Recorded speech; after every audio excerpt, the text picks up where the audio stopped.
Ladies and gentlemen, welcome to the Sales Cadence Podcast. Whatever it is that you're doing, wherever you're listening to this right now, I know you're on the treadmill, you're walking the dog, you're on your commute. You, as the Sales Cadence Podcast listener, make this podcast what it is. Without you, it would just be an old guy speaking to a microphone, and that would be no fun, right? So I just want to take the time and the opportunity to say thank you very much indeed for being a listener. If you know somebody in your network who hasn't yet found the podcast, but you think they might benefit from it, share it with them, please do, and let's try and get as many people as we can involved. It's been a busy 4 weeks for me, apart from the fact that we're really busy work-wise, lots of sales training and coaching going on at the moment.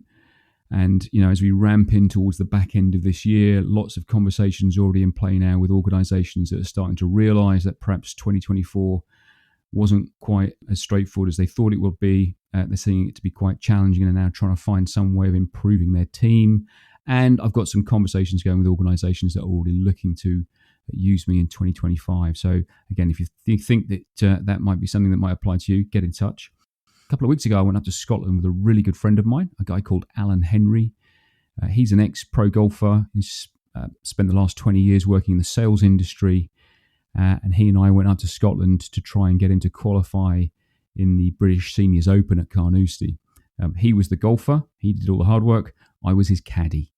And what I'm going to do on the next episode is I'm going to bring you that story to you, because it's quite an interesting story about two guys trying to immerse themselves in the world of professional golf, because there were a lot of pro golfers who do it for a living, also trying to qualify. But what I learned as Alan's caddy is there's quite a lot of similarities between carrying a golf bag and the world of sales. And I don't want to give too much away, but I came up to 9 things that a golf caddy needs to be brilliant at in order to allow the golfer to have the most effective round of golf. And those 9 things are almost identical if you want to be successful in the world of sales. So look out for the next episode. The other thing that went through my mind as well when I was experiencing that week up in Scotland and just how flipping hard it is to be a golf caddy. And there's so much of what a caddy needs to do is based on preparation. If I think about preparation in the world of sales, most of you who have a sales role, I'm sure, will be doing some form of due diligence or pre-call planning before you have a sales meeting, be that with a prospect or with an existing client. If you don't do that and you think that you should, and I'm here to tell you that actually you must, part of my sales training content that I deliver to my clients, there are 5 modules. One of those modules is build, and build is heavily predicated on the need and the importance of pre-call planning. I have a pre-call plan, which my clients get, and I'm happy to share it with anybody who wants it with my absolute compliments. So if you're listening to this right now and you don't have a pre-call plan and you'd like a copy of the one that I provide for my paid clients, just contact me on LinkedIn, send me a DM, say, Matt, listen to the podcast, really like a copy of the pre-call plan. I'll send it to you with my absolute pleasure. Okay. Enough of the small talk about biz. Let me introduce you to today's guest. Today's guest is a guy who I met about 3 years ago. His name is Konrad Sanders. He's a fabulous guy. He's the founder and the CEO of an organization called the Creative Copywriter. And the Creative Copywriter is a copywriting and content agencies that effectively is helping B2C clients in the retail and fashion industry and the B2B clients in tech and SaaS really sharpen up and improve and get noticed through the power of words. And as you'll hear on the episode when Konrad explains a bit about his organization, and then more importantly, as far as you're concerned, some of the tips and advice that he brings to the world of creative copywriting, it's a combination of science and art. And so the science part is around ensuring you have great understanding and awareness of the client, competitor analysis, return on investment forecasting, obviously keyword research, all those kind of basic fundamentals that we'll call science, and combining that with the art of creative copywriting. And you'll hear on the episode that Konrad talks specifically about the tone of voice that his client needs to have when they share their words of wisdom with their ideal clients. So it's a really fascinating listen. We deep dive into the world of creative copywriting. We talk as well about how you go into the market and find really great copywriters. We also touch on the relevant topic of AI and the impact that that's having on the copywriting industry. So without further ado, let me introduce you to the wonderful Konrad Sanders.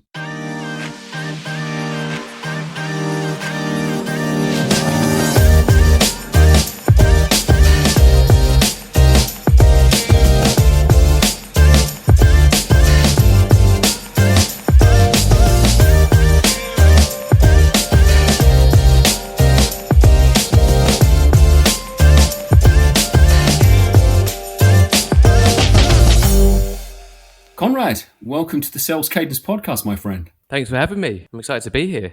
We met, 2 years ago, so I know quite a lot about your organization, but not enough about copywriting. And that's really why I brought you onto the podcast, really just to explore and unpack that funky world of copywriting, because I guess everybody who's out there in the marketplace trying to create eyes on, get engagement, ultimately it comes down to the narrative that you use and the way that you engage people. So I'm just super excited to see where we go in the next, half an hour, 45 minutes, something like that. But Konrad, just for the benefit of the listener, would you be kind enough just to give that sort of classic 60-second bio overview of a little bit about you, a little bit about the company, and then we'll get into the nuts and bolts of copywriting. Yeah, sure. I'll try to keep it to 60 seconds. Brevity is not my strong point when speaking, when writing copy maybe. Right, so who am I? I'm Konrad. I'm the CEO of the Creative Copywriter, which is an agency based in London. That's where our headquarters are. And in a nutshell, we blend the science of data-driven strategy and psychology with the art of creative copywriting, basically to help brands get their words right at every step of the customer journey. So that's me, that's the agency. I could give you my entire life story, but I think I'll wait for you to fire questions at me and then I'll. Well, that's a great segue. I'm just going to unpack a little bit of early Konrad then, because something happened to both of us when we were, 14, 15 years old, Konrad. We were sitting in that dreary careers advice lesson at school, and you were challenged with the question, so what do you want to be when you grow up? Do you remember that? And if you do remember that lesson, do you remember what you wanted to be when you were 15, 16 years old? That's a good question. My memory of my teenage years isn't that great. In fact, my memory in general isn't that great, because years later I was diagnosed with ADHD, and it kind of explained a lot of my life, including a terrible memory, possibly because I wasn't focusing at the time. But you know what? I don't have an answer for that other than I wanted to do something creative. My strongest subjects were English language and art. So both of those being, very creative. And so I think that was it, and I actually almost went down the art route. I did an art foundation at Camberwell and then kind of switched to do philosophy, something completely different, but sort of helps you think about things. So it's kind of both extremely valuable and at the same time doesn't send you down a particular career path. But one thing at uni, when I studied philosophy, one thing that I was very good at was writing essays, especially under pressure, because not knowing that I had ADHD, I was very good at procrastinating. I would leave my essays right till the very last, literally the day before. But I was very good at kind of aggregating information quickly, knowing what was needed of me, and then writing and structuring and writing essays quickly. I'd drink coffee all night, I'd be up all night, and I'd got good results, I asked that question simply because I always try, for a long time, I sort of shied away from that psychological phenomenon which says something will have happened in our childhood which has kind of created the person that we are today. And so I'm always trying to search whether or not there's some evidence that proves that. I bore too many people when I'm out and I've had a few drinks about the fact that I always wanted to be an actor when I was a kid. And so even though I never made it to Hollywood, Konrad, I spend most of my time in front of people in training rooms and environments like that. I'm quite comfortable in large audiences. And so that's my sort of story. And yours is equally the same, because you are effectively a creative by nature and therefore a creative by profession as well, right? Yeah, absolutely. And I think to be an entrepreneur, which essentially is what I am, you need that creative spark, right? You need to, it's about the hunger and coming up with ideas. And I have far too many ideas. In Saturday mornings, every Saturday when I wake up and I've got kind of space, right? I have a flurry of ideas that come into my mind, how to solve random business challenges, future business goals, frameworks, musical song lyric ideas and things like that. And I think that's just kind of how my brain works. I'm sort of naturally a creative.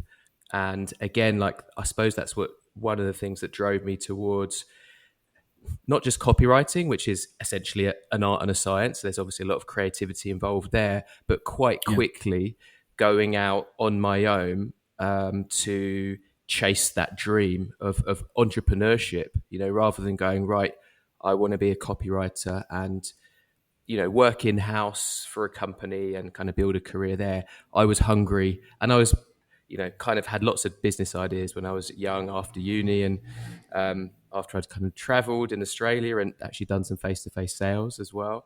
Lots of business ideas, but yeah, I guess back to the core of who I am, who's Konrad. There's that, creativity and just constant ideas, and I think that's arguably necessary to sort of go out on your own and take that leap into entrepreneurship. So you finished uni and did a bit of traveling, did a bit of sales work. How long before, because you started the agency, 14 years ago? Officially 10 years ago. So Okay. 2014 was when we became a limited company. But I was a freelancer 14 years ago. Yeah, I started as the creative copywriter. That was essentially me, right? As a freelancer, was 14 years ago. I'll give you the story from where we left off, Yeah, right? brilliant. Studied philosophy. Straight after uni, I went to Australia. All of the story will be important, and it will lead you to kind of understanding me and what we do as an agency. I did quite a bit of face-to-face sales. I just basically just, again, I'm comfortable around people. I'm social, and I just fell into some roles. Charity fundraising on the street in Australia, one of those guys that kind of tries to stop you and get you to sign up. And actually, the first company I worked with, they were quite good at training in the morning. So I learned a lot about sales psychology, which I would later apply to the science of copywriting. So that's when I first started picking up some of those things. I met a girl when I was there traveling, who's now my wife and the managing director of our agency. This is Nitsan, right? Nitsan, yeah, my partner in life and crime. She joined the agency in 2017. And to be honest, that's really when we started flying, because very different brains.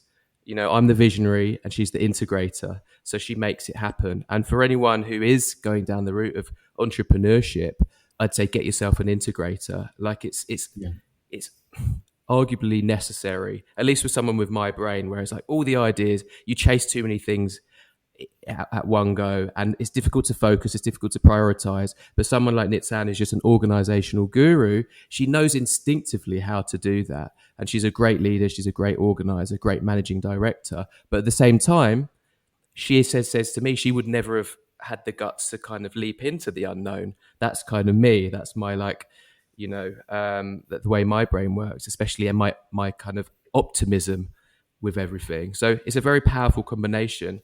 So yeah, I met her in Australia. We traveled around, year and a half in Australia, then 6 months in Southeast Asia, literally on a shoestring budget. We got married very young, just again, kind of for visa purposes and love, of course. Of course. And that's, I was in, staying with her parents. I didn't have a work visa. And that's when I basically took to the internet. I had 3 months where I couldn't work. And I was like, right, how can I learn some stuff? That's when I discovered this beautiful thing, copywriting, that I could apply my writing skills to essentially make quite a lucrative career. So I studied copywriting, and I also studied SEO at the same time. Very powerful combination, because SEO is all about essentially understanding data. It's about identifying what people are actually looking for. How, what's the traffic volume? What's the competition? And then essentially what I did was kind of merge those two ingredients.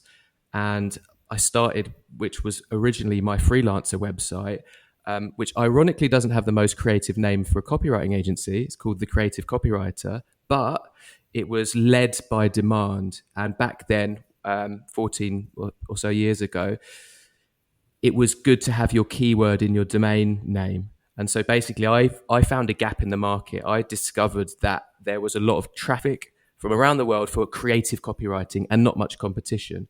And I built a blog and started documenting my journey as a creative copywriter, teaching people about creative copywriting, flipped that into a freelance website.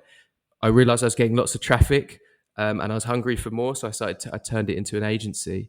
And the reason why I wanted to kind of fill in some of those details was because it's something that, first of all, set us up for success as an agency, because it meant, we're on page 1 of Google for creative copywriter, and now for copywriting agency, and quite a few similar search terms. Amazing. And it was built in a way, I like to call it an outside-in approach to marketing and business, rather than an inside-out approach. And for me, an inside-out approach is, I've got an idea, let me push it out there. Let me throw some money into it. Whereas an outside-in approach is, let's do some market research. Let's find the gaps, and then build something from that, whether it's a whole business or whether it's just your marketing strategy, your content marketing, etc. So that whole approach is something that we've very much carried through to what we do for clients now, which is, research, strategy, and copywriting, the words, and taking the outside in, data-led, demand-led approach to kind of creating copy and content that actually works for them, because we've got inside the brains of their target customers. I noticed that you're hiring, which is great, because it's a competitive marketplace out there. Are there sort of 2 or 3 traits that you look for when you go to the market and you bring on a copywriter? Yeah, it's a good question. The first one might be obvious, which is they've got to be able to write well. And I say that it's the obvious one, but I want to build on that. It's quite unusual, I would say, when it comes to, for us at least, hiring copywriters, in that I would say that talent trumps experience, which is not really the case in a lot of other roles. And we're currently hiring for a senior account manager. We've got AMs, we've got project managers, PMs, strategists, we've got marketing manager, etc., so on and so forth. And often, like, that experience is paramount, right? More so, I would say, even than other agencies perhaps value, because you just learn so much through experience. Whereas actually with copywriting, that raw talent can often kind of, trump, supersede experience. And, so that's the first thing. I'd say the second thing we're looking for in a writer is empathy. Because as a copywriter, it's not just about, putting pretty words on a page that we can all smile at. It's about taking your target audience on a journey, right? So you really need to understand their pains, their desires, their barriers, things like that, so that you can essentially write copy that not only engages, attracts and engages, but convinces and converts. That's a huge part of what we do, especially when it comes to conversion copywriting. How do you sense that in a new hire? Is it something that you'd build into the interview process, or do you just get them to write some or send some kind of copy in that gives you that understanding that, this person's I think from when it comes to copywriting and the need for empathy as a skill in order to do it well, I suppose we can gauge that mainly from their portfolio. That's obviously a huge part of what we would make that decision on is their portfolio, and looking at, I was about to touch on adaptability. So as copywriters, at least for our agency, they have to be chameleons, because we're sector agnostic, right? We're working for brands from Adidas to TikTok to like cybersecurity companies and all kinds, and they have to be able to adapt to different audiences and different tones of voice, different goals, etc. And usually from a portfolio we can gauge that and see if they can, if they've got the ability to write copy that is empathetic to that particular audience, and we can kind of see that from the copy itself. They also need to be a good cultural fit for us. It's not just about copywriting skills, they have to fit with the team and our cultural values. So on that note, I think, which also will be another skill, I'd say, that we're looking for in a copywriter is, I don't know if this is the right way of putting it, but let's say ego management. I won't say egoless, because you can have an ego, but as long as you can manage that ego. By that, I mean that we've seen this often. We have an academy, by the way, of where we teach copywriting. And so we've got a good network of sort of freelance copywriters. It's very common for copywriters to be, I'd say, a bit too attached to what they've crafted, and sometimes throw their toys out of the pram, when they get negative feedback, right, which they disagree with.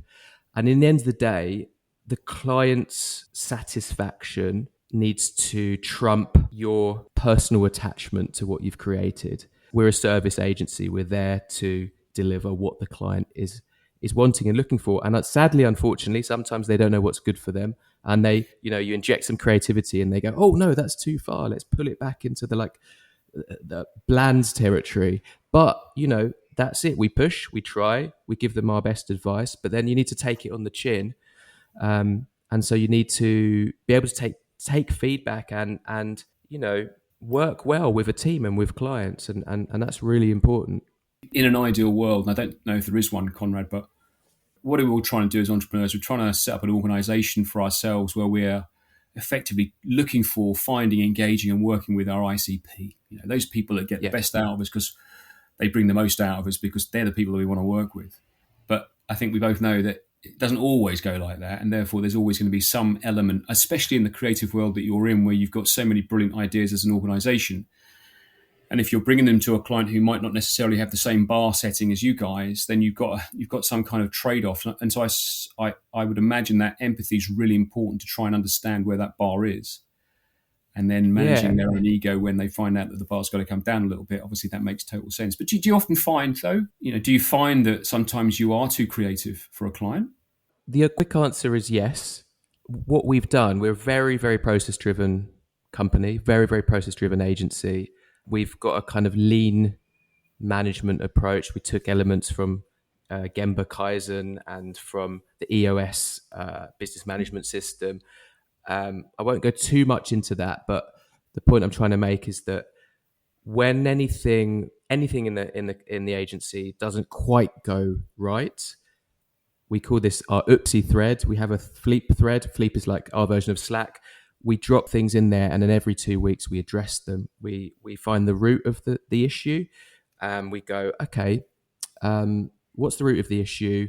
How can we preempt it next time? And then how do we build that into our process? It's something that makes us a really, really good agency, to be honest, and something I haven't really seen with other agencies who tend to be just creative visionaries like me running around like headless chickens.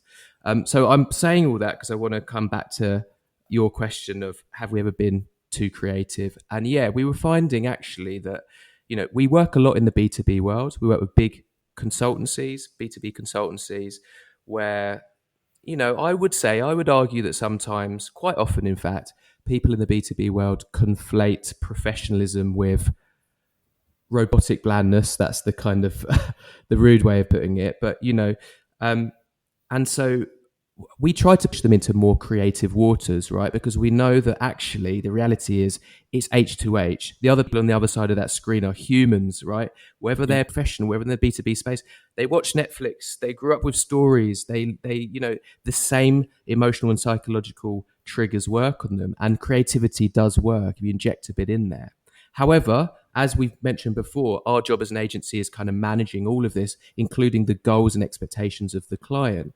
So one thing that we started doing about 6 months ago, off the back of what we call a tone of voice check, writing, we'd always write one, let's say their homepage, if it's a website first, and get feedback. We were finding that, and this is largely down to me trying to tell the team to push the creativity a bit more, was that sometimes it would just be way off for them. It would be too much for them, right? So we, using our kind of lean management approach, we came up with an idea, which was, okay, let's give them 2 versions of the TOV, because it is subjective, right? Whether we've helped build the brand voice with them, which is something we offer, brand strategy, brand voice building, or if they've filled out our form and said, this is what I want the tone of voice to be like, thrown some adjectives our way, etc., it's still very much subjective. And when they say, oh, we want it to be human and conversational, that might not be the same in our minds as it is in theirs.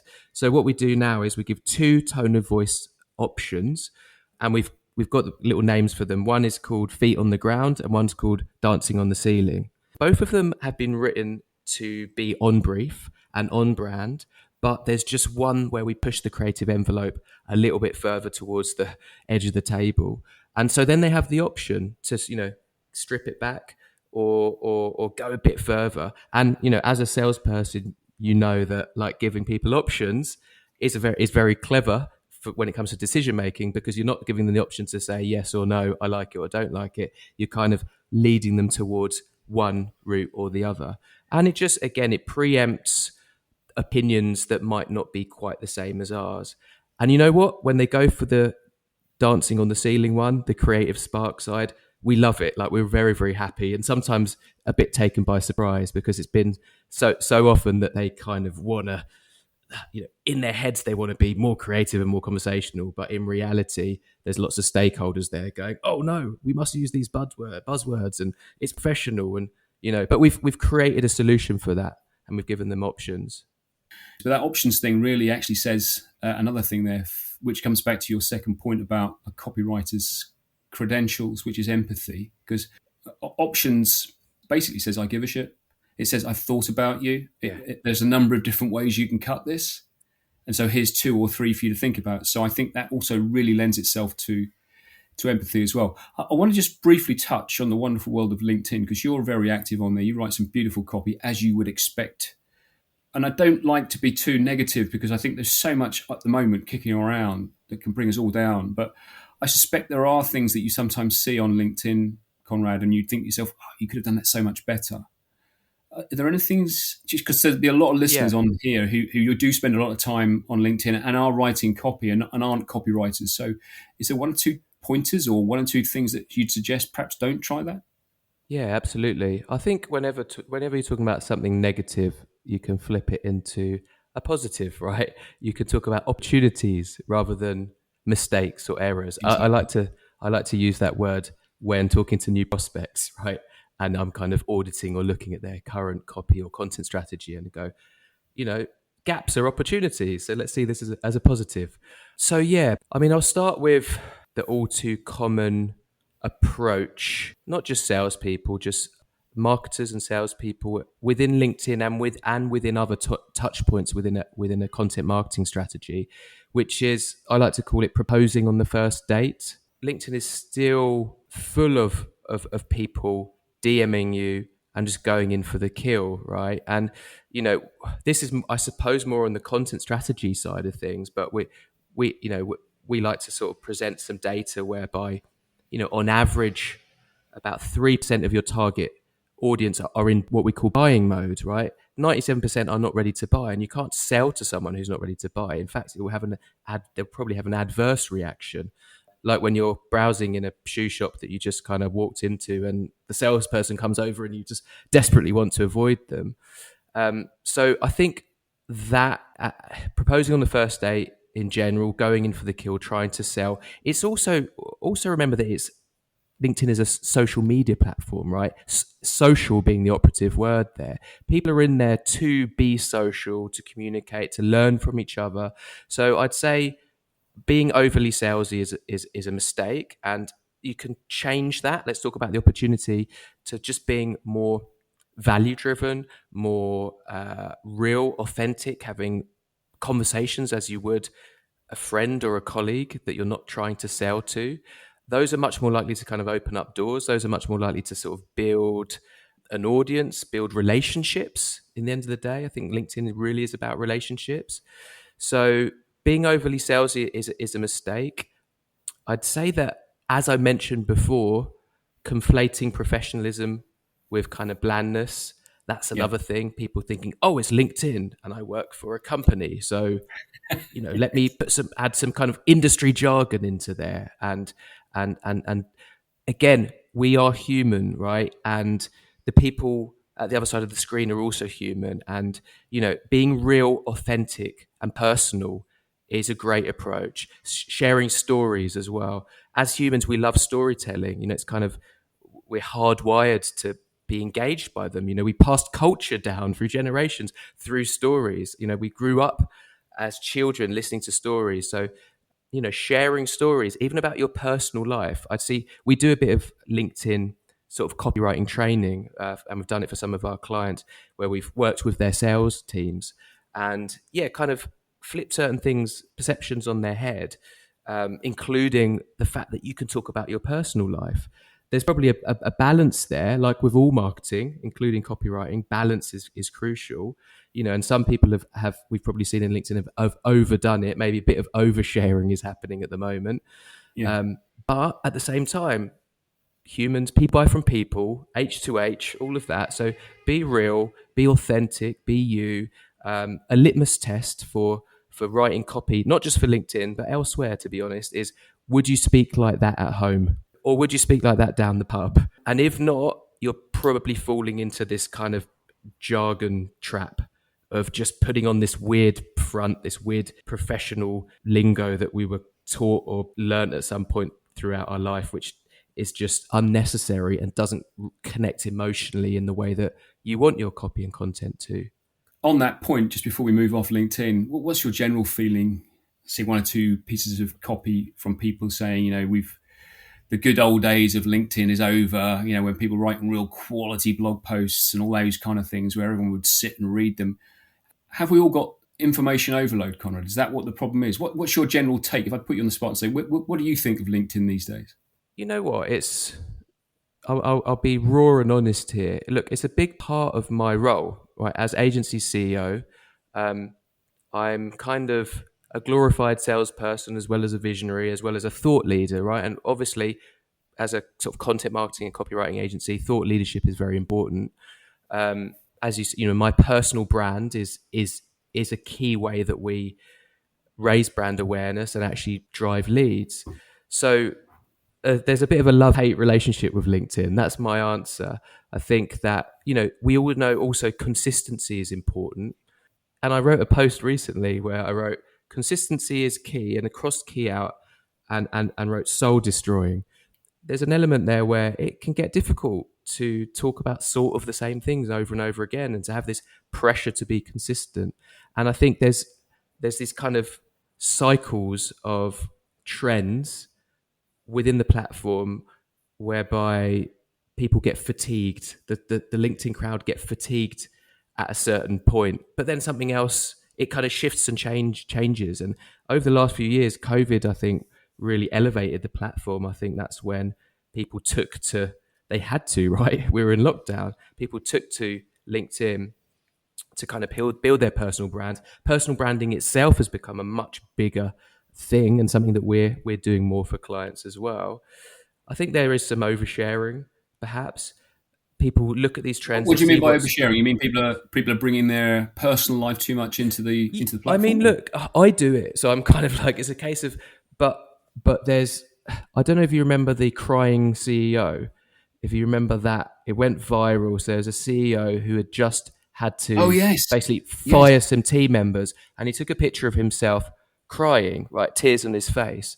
And that's where it's like, look, they're trying to hack the algorithm. It's like they can see, these emotional posts work, and they do work, back to my point, because there are emotional human beings at the other side of the screen. And if you really touch a nerve, something can go viral. That obviously went viral for the wrong reasons. I think that one of the issues with LinkedIn, and I talk about it, but I suffer from it, is, again, conflating kind of vanity metrics with the real value that you're reaping from the platform. By vanity metrics, I mean how many likes and comments you're getting. And it's very hard, even someone like myself I talk about this and I tell people, forget the vanity metrics. There's all kinds of lurkers, we call them, in LinkedIn, probably a target audience who are seeing that post every now and then. They're not in LinkedIn as much as you are, and they're getting value, and that consistency is keeping you front of mind. And it's important to do that. But the algorithm and UX designers of LinkedIn have created this thing, and not just LinkedIn, other social platforms, to kind of really get to us emotionally, whereby if we've got a post which is performing really well from a vanity perspective, we get so excited that we'll be checking our notifications too many times and probably spending too much time in that platform, as opposed to all the other valuable things we can be doing. And if it's sort of bombs comparatively to your other posts, you get this really negative feeling about it, because that's the way they've designed it. They've understood that it really affects us emotionally. So I think, like, my advice is to sort of try to remove yourself from those vanity metrics and remember that consistency is key. Choosing the right content buckets are key. Don't just double down on the thing that gets you more likes, because otherwise we'd all be sharing pictures of like sob stories. This happened to me as a child, and you'd move away from the what you really want to be doing, which is positioning yourself as a thought leader and expert to your target audience, who aren't necessarily, as I said, the people hanging around on LinkedIn all the time. So for me, I've got 3 content buckets. First one is words, language, and copy, the nuances of language. Second one is marketing and content strategy, so much more deeper dive into that. And the third one is the personal bucket, where I talk about my life, the agency, and that side of things. And by having those content buckets and an equal weight to them, I'm keeping that balance, because it can be so easy to get sucked into the vanity pit. I hope that answers your question. That's brilliantly, yeah. And just on that last point, those three content buckets, are you like a bit of a recipe book? Are you pulling all three into a single post, or are you saying, Monday's marketing content strategy, Friday's personal, Wednesday's words? They're separate posts. So we do the same when we're building a content strategy for a client, for a blog, for example. It's about identifying what buckets are going to kind of catch different audiences.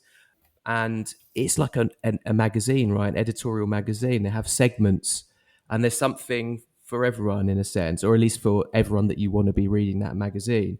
So the idea of content buckets is it just keeps structure to what you're doing. And hopefully you've really thought it through, and there's a reason for each bucket, and there's a reason for balancing them in the way that you should be balancing them. So that's the way I structure things, and the way we encourage our clients to as well.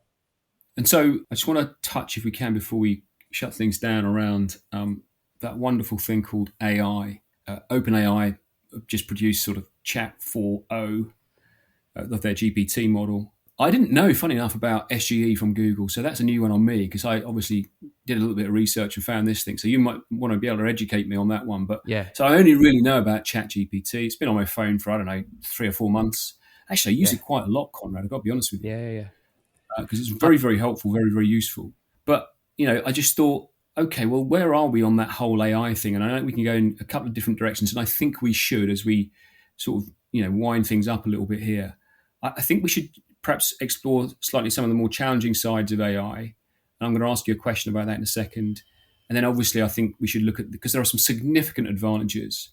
But if I focus both of those two key areas on your agency, if we look at it on a sort of a challenging perspective, my guess is AI is going to challenge the copywriting market, or at least those that allow it to happen. So how are you navigating the new world of AI? How are you making sure that as this massive wave of newbies comes on the marketplace, how are you able to stay one stage ahead of these new actors and sort of maintain a competitive edge?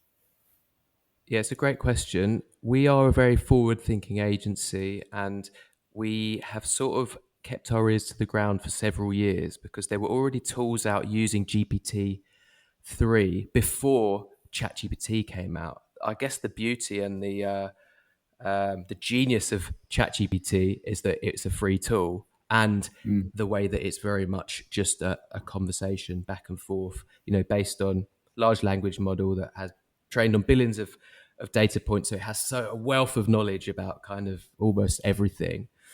When ChatGPT blew up the internet, it kind of forced our hands, in a sense, to, let's say, escalate our positioning on AI, knowing that AI, in terms of like its language capabilities, was rapidly evolving. So we did two things. We developed, first of all, our stance on it. What do we think is the future of copywriting? And our stance is that it's collaborative, that we believe that the future, at least the near future, 20 years down the line, I don't know, will all be, it's going to be very different. Our perspective is that it's collaborative. And I'll come back to that. The other thing we did was we started a very long, it's been over a year now, use case testing project, where we tested the strengths and limitations of all of these AI tools, including ChatGPT as being one of the main ones, in relation to our services. So we created this big spreadsheet, broke down all of our services, from a buyer interview to writing a web page to writing a blog post and everything in between, broke them down step by step, scored them on how likely we thought AI could help us speed up and or improve that step, and also how much we dislike that step. Because when we were doing the use case testing, we as an agency thinks it's really important, we thought and think it's really important to not just automate certain parts of someone's role if it's going to save 10% time, if that's the bit they like, because otherwise we'll be losing super talented copywriters and people just to shave off a bit of time and give more value for money. So we've done this big use case testing project. It's continuous, and it has reinforced our positioning, our stance that the now and the future is collaborative. AI is a tool. Currently, it's a tool. It's a tool where you need a human in the loop, they call it.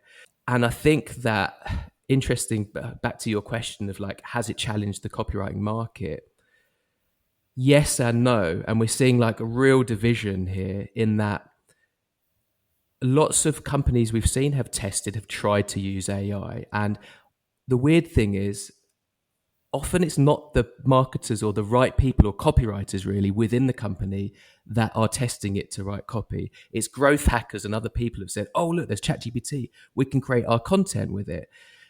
And the issue with that is that, well, I've got a great quote from someone who wrote a comment on one of my LinkedIn posts, which is, the best way to write great copy with AI is by being a great copywriter. Otherwise, garbage in, garbage out. And that's the reality. And as much as we've tested it, that's the reality. We can, as an agency that has embraced the technology, we've got very good at prompting. We've actually built a suite of AI bots using GPT. They serve different functions. They've got names. They've got cute visual identities as well. So it's part of our like value proposition as an agency where we've built it into our internal kind of functions. But over and over again, we see that the reality is, to write great copy and content, even sort of SEO content, you need to know what you're doing. You need to know what outcome is going to work. You need to have, we've got our 13 lenses framework, for example. You need to know what boxes to check. And if you're just someone who isn't a copywriter and doesn't understand it, who just puts a simple prompt in, it's not going to give you the quality really you need to differentiate in a busy market. You can spot that AI generated copy a mile off, can't you? Yeah, and I can quickly try to explain. Not being an AI developer myself, but it's because it's a predictive model, right? So large language model is a predictive model. It essentially chooses the next word in a sentence based on what's most likely to come next, based on kind of your prompt and what it's learnt from the billions of data points out there on the web, with some variability so that it doesn't duplicate content all the time. So sometimes it's the most likely, sometimes it's 9 out of 10, sometimes it's 8 out of 10, most likely to come next. The issue with that comes back to where it's learnt its copywriting skills from. It's learnt it from the web. It's learnt it from out there, those billions of data points. Most copy out there on the web is average, right? Most things tend to be average. So most copy is average. And there are issues with, as I've said, like most B2B websites, they're riddled with cliches, with jargon, things like that. And so when you just prompt ChatGPT and other AI tools to write copy, they tend to create cliched, average copy and content. And it levels the playing field. If everyone's doing it, everyone's average. So how are you going to get above average and gain share of voice and gain market share? Work with a creative copywriting agency that can elevate that copy. So that's kind of a bit of background as to why it tends to do that. But yeah, we believe it's collaborative, and we're not sticking our heads in the sand. We're continuing to test every version of ChatGPT, build our bots, and build it into the fabric of the agency. It looks very much like it's impacting top of funnel at the moment. So, all of that sort of lead gen world is going to be slightly under the radar a little bit, or on the radar a little bit. But I think as you further get down the buying decision process, that's where really great copy and helping people make really great decisions comes into play. And I don't think we're quite there yet with AI. I read a Forbes article where it said any sort of real, at the moment, any customer facing role where you're helping people make decisions, where you're problem solving, where you're effectively negotiating, and you do need that empathy and that emotion and that understanding. At the moment, AI can't get anywhere near that, but who knows what the future might hold. we've run out of time because I know you've got to leave. But before you go, I just need to. We should do a second one because there were so many things I want to ask you and we haven't had time to do. Yeah, so if you ever want let's to do come a part back, two. I've got plenty more to say. I'm holding back now because I want to keep unraveling. Well, let's do part two. But before we end, what I would say is, please, if you haven't already connected with Konrad, I'm not suggesting go and connect with him because he's probably full up to the gunwales with connections. But certainly go and follow him because some of what we've just been chatting about there with regards to AI. I read your word science article today on LinkedIn, and all of the advantages and the upsides and how you can work collaboratively with AI. You'll find that beautifully written as you'd expect in that article. So I would encourage you to go and find Konrad on LinkedIn and go and check that article out. May the 14th is the date you're looking for. Where can I send the guys and girls, Konrad, if they want to learn more about you and your wonderful company? Yeah, and thanks for that shout out there regarding my LinkedIn profile. That's where I usually send people because, I like to talk on LinkedIn as we've discussed. Obviously, if you want to know more about exactly what we offer as an agency, to our website, so creative-copywriter.net.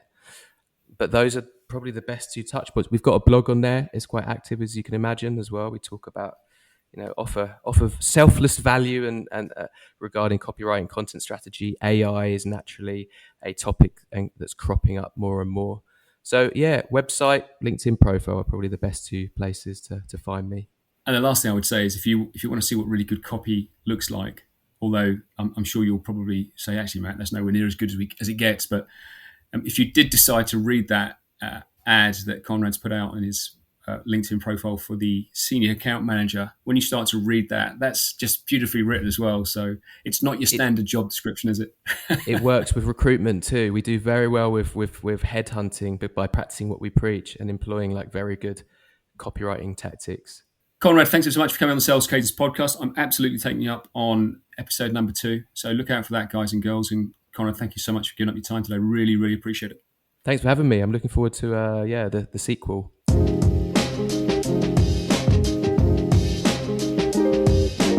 We are bombarded on a daily basis now with so much content that we've almost become ambivalent to it. And so the winners in the marketplace are the ones that disrupt. I would encourage you to go and find Konrad on LinkedIn, follow him and just immerse yourself in some of the content that he puts out there. I think you can learn quite a lot just simply from following and reading the posts that he puts out on LinkedIn. So delighted to have him on the episode. Don't forget, next episode is myself and my good friend Alan Henry trying to get Alan through qualifying for the British Seniors Open up in Scotland a couple of weeks ago. Really interested in share with you those 9 things that I learned as a caddy in that high pressure environment that I genuinely believe are as relevant in the sales world as they are on the fairways of golf courses. Final little thing, don't forget, if you want a copy of that pre-call plan, send me a DM. I'll send you the pre-call plan with my absolute compliments. And once again, thank you so much for joining me on the Sales Cadence podcast. Remember, everybody's in sales. We're all selling something. Whatever it is that you're selling, I wish you continued success. And I look forward to seeing you on the next episode. Thanks for listening.